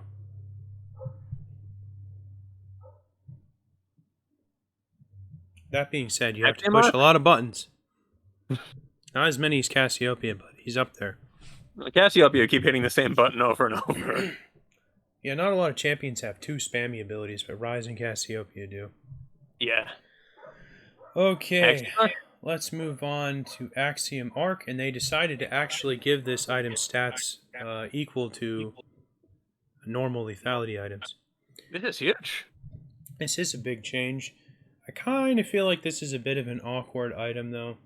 Not really sure who's like the best recipient of this. I would say Talon is probably the best one, because the cooldown on his ultimate is already criminally low. So getting a takedown on 1 or 2 people would make him very obnoxious in the roam game beyond what he already is. When I see this item, I pretty much just think of Talon, because so many of the other assassins want more of the aggro damagey lethality items than the utility of getting their ultimate up faster. Yeah, Kiana and AD Cat are 2 that I can think of offhand. Yeah, definitely good. Not really on board with it because it's almost too niche. It's a pretty powerful item, and it can feel really bad when somebody's using their ultimate like more times than you would think they can use it in a team 5 because of this. It's a good item. I see it on Pyke a lot, and that's pretty much just Pyke. Oh yeah. Yeah, you definitely don't want to be caught in a fight without your ultimate as Pyke. Okay, why don't you talk about Catalyst for an hour and a half? Well, I can give you multiple reasons not to talk about it for an hour and a half, but what we have here is a slight nerf to the mana restoration when you take damage, and a slight buff to the heal when you use mana. And this is definitely a buff overall. These changes apply to all of its upgrades, all 2 of them. And I gotta say, like, I'm really happy having Catalyst back in the game. I think this is a great sustain item for champs that don't have built-in sustain. There's so many times in lane, with all different champs, even though it's kind of an expensive item, that I run out of mana and really just need 1 or 2 extra abilities to pull through in a fight. And when you're just being wailed on, like this gives it to you. Just as much, being able to throw out a couple of abilities when you have lots of mana that you don't need and just get 40, 60 HP back is really just a boon in lane. There's nothing that I don't like about this item. It gives you health, it gives you mana. It's not like the stupid, like, oh yeah, we've given you 50% extra base mana regeneration, which is equivalent to 1 mana every 60 seconds. This is like a real restore. And gives you a lot of sustain as a top laner, as a support, like wherever you want to go with it, as long as you can build up to one of the 2 items that it builds into. I'd be more happy that it was in the game if Rod of Ages was better. Well, they just made Rod of Ages better. Yeah, they didn't make it good enough for my liking, though. All right, well, we'll talk about that in a minute. But yeah, I'm a big fan of Catalyst, and it's really cool to see, in particular, the heal increased. So if you're the type of champ that can throw out a skill or even waste a skill out of combat every few seconds, here's your sustain. It's all right. I guess the biggest buff for this will be to champs like Singed that can basically proc this forever with their toggled abilities. Well, that's a really cheap ability, so it would probably only heal him for like 2. So it'd probably never be better than his natural regen. How much does he spend per second on that? I Thought it don't was know, like is it like 19 or something, or 17, 19, 21? maybe. It's pretty low. Yep. Still nice to just have it running though, and then you can get the mana back that you wasted whenever you take damage. It's a cool item. Okie dokie. Next up is Fimbulwinter. Mhm. And I don't remember if that's the upgraded form of it or the starter form of it. I believe Winter's Approach is the starter form. Well, whatever. I'm Yep. okay with this getting more health because it doesn't give any armor MR, and I feel like it should give like 20 of both or something. Yep. I don't like items that have health that I agree don't with give you. armor MR. Funny thing is, sometimes you see this item a lot, and then sometimes you feel like you go weeks and nobody buys this item. So it's not like it's bad. I just feel like the shield component could be a little stronger to be better on the people that really like it. I don't Yeah. know. There's 2 things about this that make it a little tough to use. The first is exactly what I was saying before, where if you're a tier user, like not only are you waiting for late game to actually be able to like get the good item out of it, but you probably have other expensive items to buy. Second thing is that how many champs in the game really need a lot of mana and a lot of tankiness? There aren't too many. I'm glad that this exists for the few champs that do, but yeah, like it's generally not a great late game item to build into just because there's better things out there. And maybe with this cost reduction and extra health, maybe it will be better. What do you think? Well, with 2 buffs, it's got to be better. That's Can't argue with that logic. yeah, I can't argue with that. Speaking of buffs, how about Horizon Focus? Actually, I think this is merely a reversion to how much AP it had before it had a terrible amount of health. Did it have 100? I know it had 90 something. Well, it didn't used to have 150 HP, which Uh-huh. isn't that like less than a ruby crystal? That's less than a Ruby Crystal. No, that's actually exactly the same Is as it a the Ruby Crystal, exact I think. same? Okay, well Yeah. that's pathetic. So it should give 200. Yeah. I really like this item. I think of it as kind of a de facto magic pen item because Uh-huh. most of the people that build a ton of magic pen have a way to trigger this item, and you can kind of think of this item as kind of like pseudo magic penetration. Interesting. The de facto magic pen. Well, it kind of just amps your magic damage if you have CC, so I feel like it works its way into the heavy magic pen builds. Yeah. I'm thinking it's still a little weird to see it just have like random ability haste and health when you really want it to just have a lot of AP. But 100 is you're getting into the levels that a lot of other mage legendary items cannot bring. 85, you're kind of sitting in that ballpark. 100, you're sitting well above it, and that might bring it into the builds of some of the champions. I don't know, maybe Syndra, but I'm thinking maybe someone like a Zoe that can usually like 90% you but can't finish you off. Maybe that 100 AP will get you over the top. Xerath, I mean, obviously he's going to want Horizon Focus either way, just because he can proc its passive so easily. Yep. He's probably the best one in the game with this item. Yeah, for sure. Every one of his abilities can proc it. Yes. But I'm trying to think like the second tier is probably like the champs that just want to spike you and can do stuff from long range. So Zoe is one that definitely occurred to me. Annie does it from short range, but maybe it would be good for her. Who are some of the other champs that can spike you kind of from long range? That was kind of my point earlier. If you just have CC, it doesn't matter if you're short range.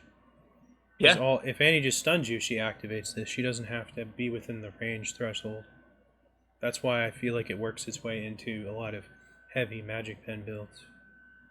Maybe Nico would be a good champ that could benefit from this. Anyone with CC turns yeah, it on. I know she doesn't normally build this. I think Lux is pretty good with it. Yeah, at 100 AP, yeah, I mean, it makes sense. She has some nice AP scalings even on the shield. I think pretty much every burst mage is good with it, to be honest. Yep. The health has always been a little bit confusing on why they put that on this item, though.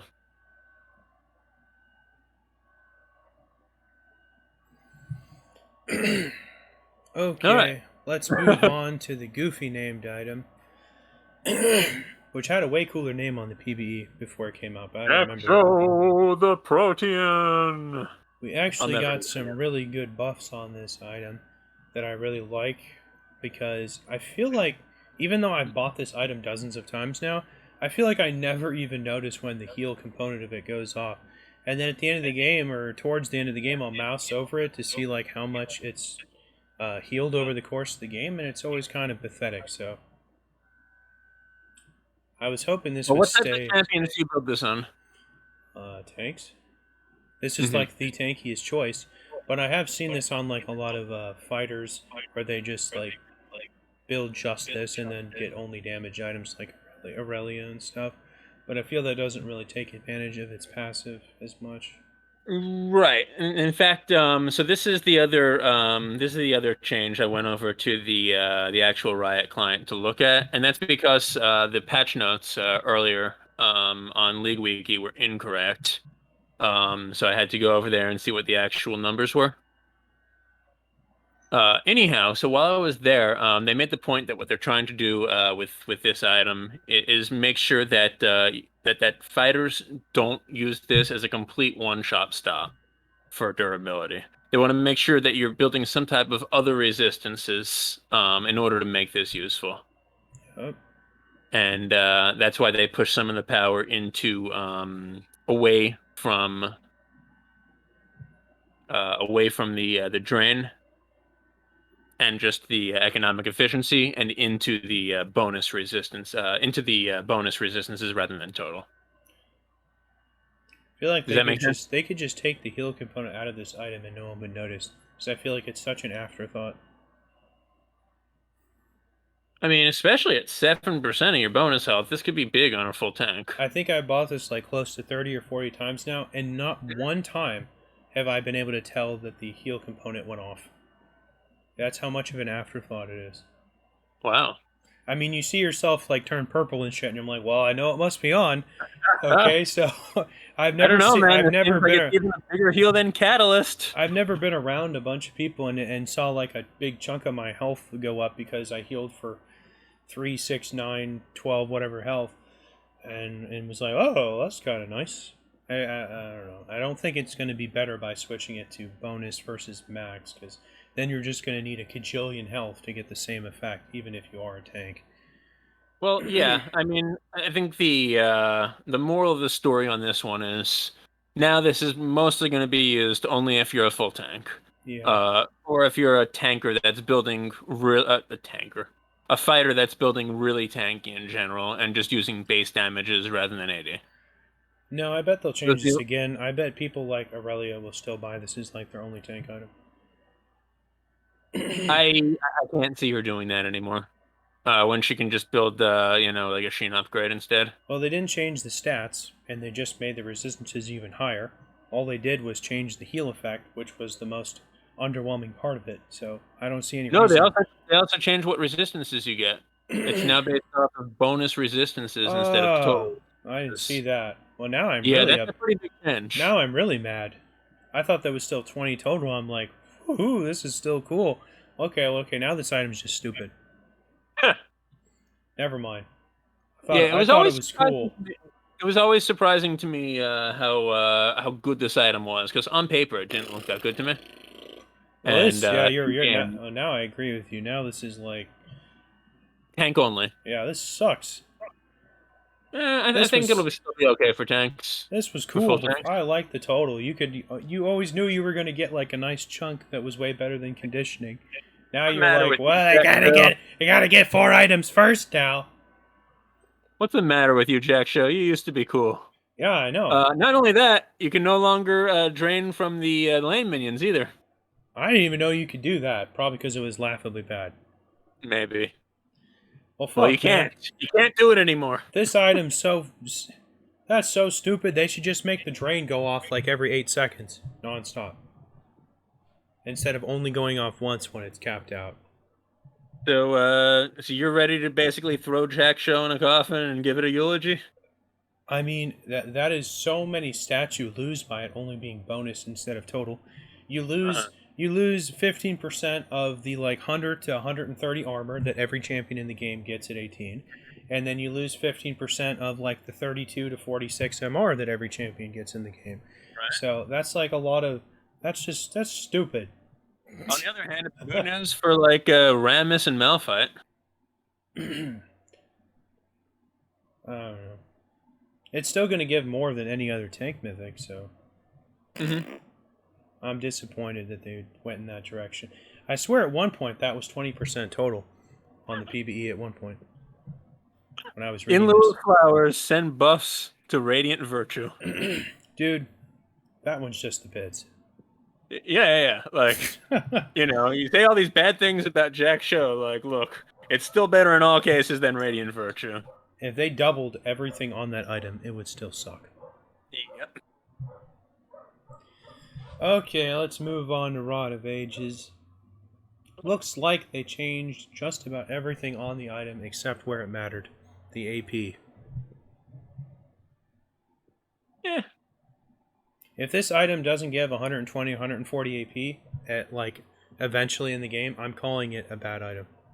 Because that's how powerful it needs to be for how little it does, considering the active or passive effects of all of the other AP mythics. No, it gives 100 AP once it's stacked. I know it gives 100, that's why I said 120, 140. I mean, 100's not bad. Yeah, but it's supposed to be that scaling item, and it doesn't Yeah. scale to be meaningfully more powerful than everyone's choice, which is Luden's Echo. You know? Right.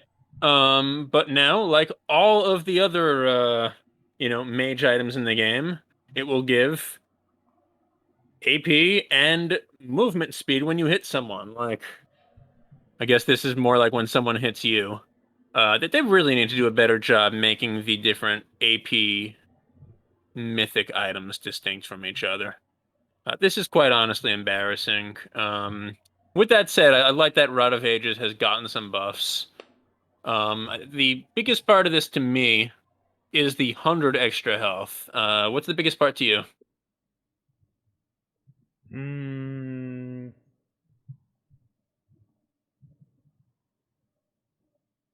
When I look at this, I just see such small, not terribly impactful stuff.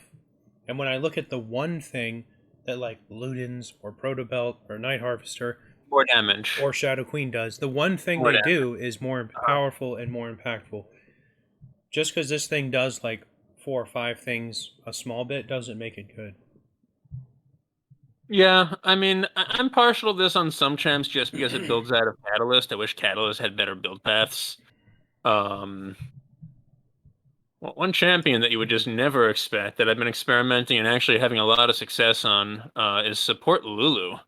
Going kind of tanky and building Catalyst into Rod of Ages into other tanky items that offer some ability hist. Well, they did make it the cheapest AP mythic, so it does have that going for it. Yeah. And just being able to take a few hits rather than be the enchanter that has to stay back, to be able to take a few hits and start the fight without your ADC being in danger is Yeah, actually really cool. I'm not really a fan of that playstyle. My theory is if you have to peel for yourself, then you're not peeling for the AD carry, and enchanters shouldn't be really trying to start fights most of the time. That's absolutely true most of the time. On the other hand, if your opponents are using their skills on you, they can't use it on your ADC. Yeah, but if they're using it on you, Uh-huh. you're probably going to die faster than your AD You'd be carry. you'd be surprised how durable she ends up being. You have like less Um, gold for doing that kind of build path that. Hmm. because you're basically Yeah, committing to buying a bunch of non-support items that cost way more. you are, but really, like those support items are kind of unnecessary if you can still be the utility for your team and take half of the enemy's attention away.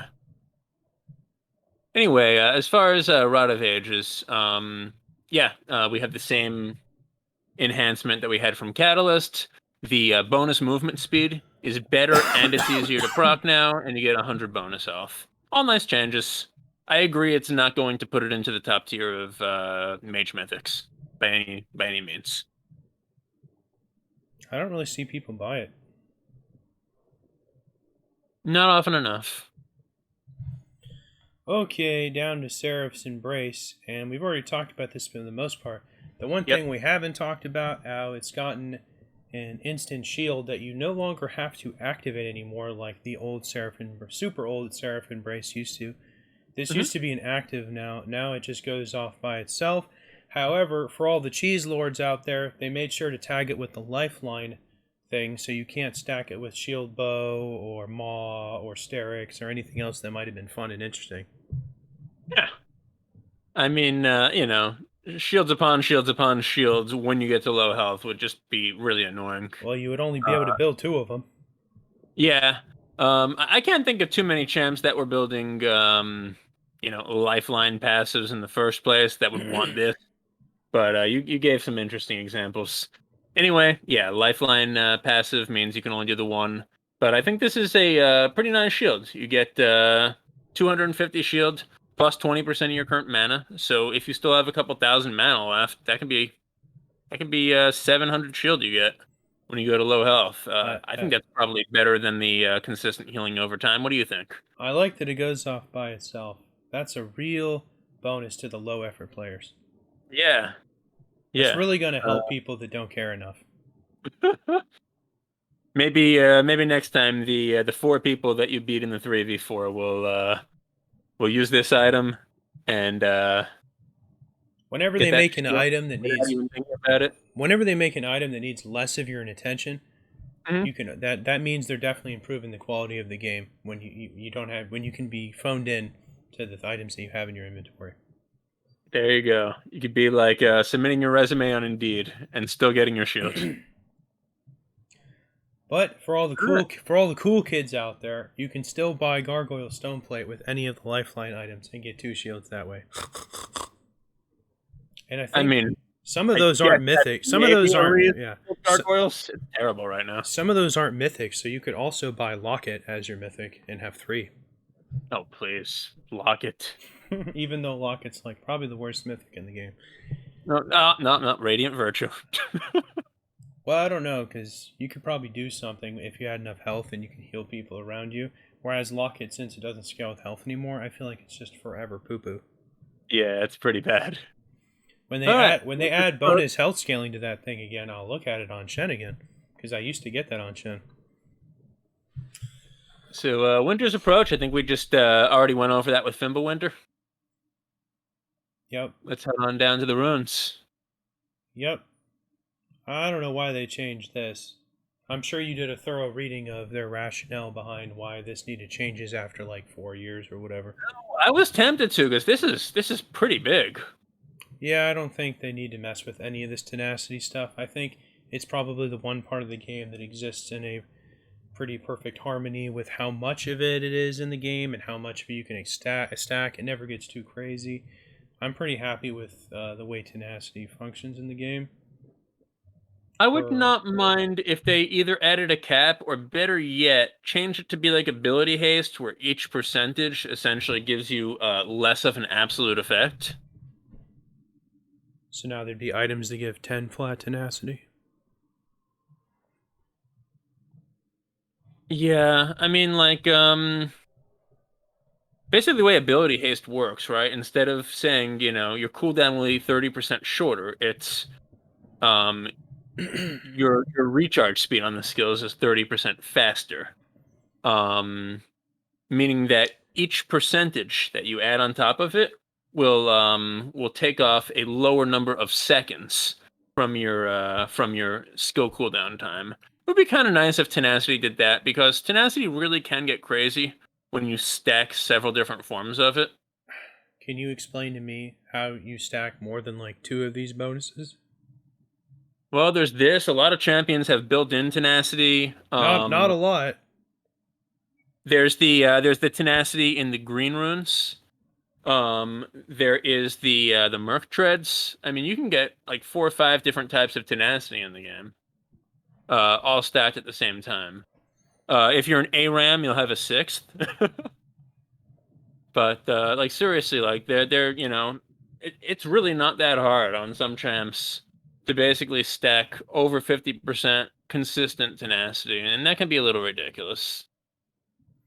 See, With that said, I think the this problem is that you're turning into Riot, where you looked at something that stayed the same for too long, and then you're rationalizing why we can change it for no reason, even though no one's complaining about it, and it does its intended purpose for like years on end. For example, I think the change from cooldown reduction to ability haste was one of the 5 best changes they've ever made in their history. I think we say that now, but Uh-huh. I think if they never did it, no one would be saying anything. I was saying it back in season 4 that they should be doing that. I was ahead of my time, man. I don't believe you. You don't believe me. They should. I don't think anyone was saying, this damn cooldown reduction, it shouldn't be a percentage, it should be flat. I mean, I don't know. It's just like, Well, basically, they do that in Guild Wars, for example, and it's a much better system. So I was happy to see Riot finally adopt that. Anyhow, I do think they went a little too far with nerfing this rune here. 2.5% per stack to 1.5 means until you max it out, you're getting 40% less per stack. That is huge. In addition to that, the maximum reduced from 30 to 20. I would say this rune is not worth taking on anyone anymore. well, yeah, I'm gonna go even further. I'm gonna tell you a third story. Yes. Riot, they don't care about tenacity. They're gonna nerf this until 6 months from now. They're gonna post some stupid ass report that says that nobody takes it. They'll nerf it one more time and then be like, it's too powerful. Or they'll bring it back up to like 22%. Like, well, still nobody's taking it. And then 6 months after that, they'll just say, well, since nobody was taking it, we'll replace it with a new rune that stacks up that's just as garbage as that stupid fucking treasure hunter crap they replaced Ravenous Hunter with. And then a year from now, we'll have a new rune, in the slot that Legend Tenacity was in. They'll be like, well, we decided to give you something new since no one was taking Legend Tenacity, and then they'll all be scratching their heads with their fingers across behind their back, like, well, we don't know why no one was taking it, though. Chrissy, have you taken your med? We don't know why no one was taking it. I mean, we kept nerfing it, but I don't know. Same thing to Twisted Tree Line. We don't know why no one was playing it. We got, it's the same. Right. I swear to God, that's exactly how everything in this fucking game works. They'll claim that no one's using it, no one's taking it, or it's an unpopular, but then they'll purposely make it garbage or no reason to take it just so they have an excuse to get rid of it and then one day they'll bring it back and be like, "Hey, you remember? Here's some new content. We're gonna call it, well, we're reworking Tenacity, but here you go. We're calling it Legend Bulwark now, or something." That's exactly. Dude, we've seen this 25 fucking million times in this game. Don't tell me you don't believe me that that's not a possibility. I think this change to a rune has broken you. No, because it's a symptom. You're broken. It's a You're symptom, and I've seen a million times because that's how they do business. This patch team or patch tyranny or patch goofballs. This is gonna be like 2098. You're gonna be on your deathbed, still ranting about this. I'll be dead way before then. Why has Riot made all these stupid changes to things I liked? Well, I assume by then they'll be Dr. so. Mundo is gonna be trying to bring you back to life with like a CPR machine. No. By then they'll be so on board with low effort like Gen Zers and Gen Alpha players that they'll just remove all the items and runes from the game, and you'll just get everything just by leveling, like in WoW and Heroes of the Storm, and you won't even have to use your fucking brain. Maybe they'll just remove all the champs from the game except Yuumi, and the only thing you can do is be a Yuumi jumping on another Yuumi. There you go. See, what we think of League of Legends today, it's not going to be what League of Legends is in 2098. You won't it's even going to be on your tombstone. Season 3 was the best. You won't have to last hit. All the champions will just have. They'll bring auras back because they're low effort. So every champion will just have an aura, and when you're next to the minions, they'll just push faster. Mm-hmm. Yeah. Yeah. And whenever you get like within like 1600 range of a turret, it'll just permanently stun you. I mean, like 98% of the player base will be gone by then, but they'll just keep pushing in that direction to satisfy like the 1% of like Gen Alpha people that are in their 50s that are still playing. I'm telling you, it's just. I'm telling you, Legend Tenacity, slippery slope. That's where it begins. Or I mean, it doesn't begin. It's the continuation of shit decision making behavior that's existed in this game for at least 7 or 8 years. All right. One more prediction. Do you think that Treasure Hunter is around at the end of 2023? Do you think it still exists as a rune in the game? I think they'll give one more year. Well, they'll either buff it or come up with an equally convoluted reason of why they need to nerf it, and then they'll replace it, and they're going to bring back Ravenous Hunter and be like, "Hey, new content." They'll call it something different though. And instead of just giving 5% Omnivamp, it'll just be something that equates to equivalent amount of sustain. So they'll be like, "Hey, new content," but it's not 5% Omnivamp though. That was problematic. It's not that. It's not that. It's this now. But it'll be basically the same fucking thing. So yes, I do think it'll be gone by season 14. Wow. That was something. Riot employees, out there, if you're listening, I'm a little concerned for your safety. You make enough money from skins. Hire 24/7 security patrol. Get some people to spy on Chrissy because I think he's plotting against you. I never implied I was going to take any action. I'm just pointing out the near Orwellian progression that the patch changes have taken in this game. Now they're Big Brother. You think Julie Chen Moonves is on the staff? I don't know who that is. It's just my opinion, man. This is just the direction I feel like the changes have gone in, and I feel like I see a lot of the same things with the same idea. I will agree. Like some of the changes in the last 2 seasons in particular have seemed like they just seem nonsensical. Was I not right about how much we'd be talking about that durability update months and months and months after they did that? You were right and I was right. Raise your hand if you didn't see that coming. They've probably pulled back on 60 or 70% of the balance changes they made in that patch. Well, Maokai, they've already gone back and forth 14 times. I know, it's just icing on the cake.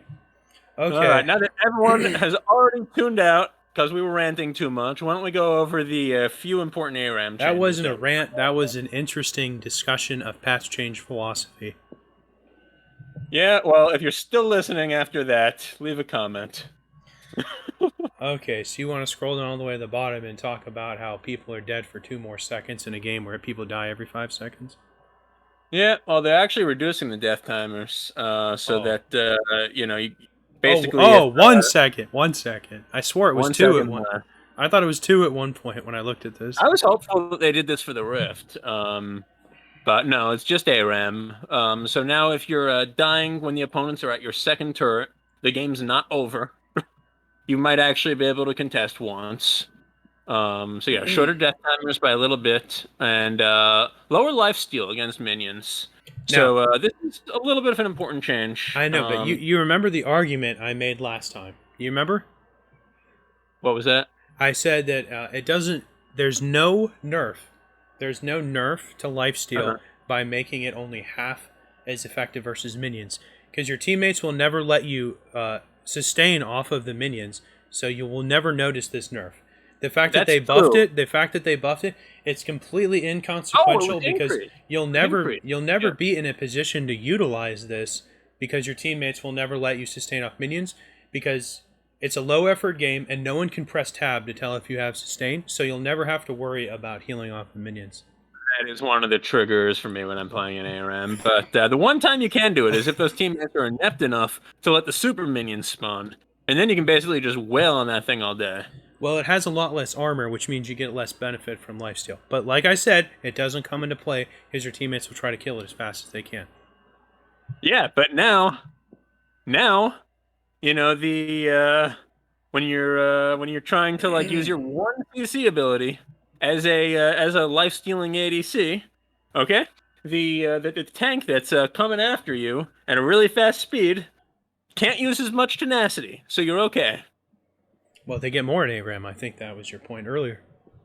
Well, but they nerfed the rune, is what I was saying. But there are champions now that give special bonus or negative tenacity because, like all things with Riot, they can't just leave anything well enough alone. So now they have to change default ability haste and default tenacity for a number of champions. Wasn't enough that champs just did more or less damage. We got to screw with everything.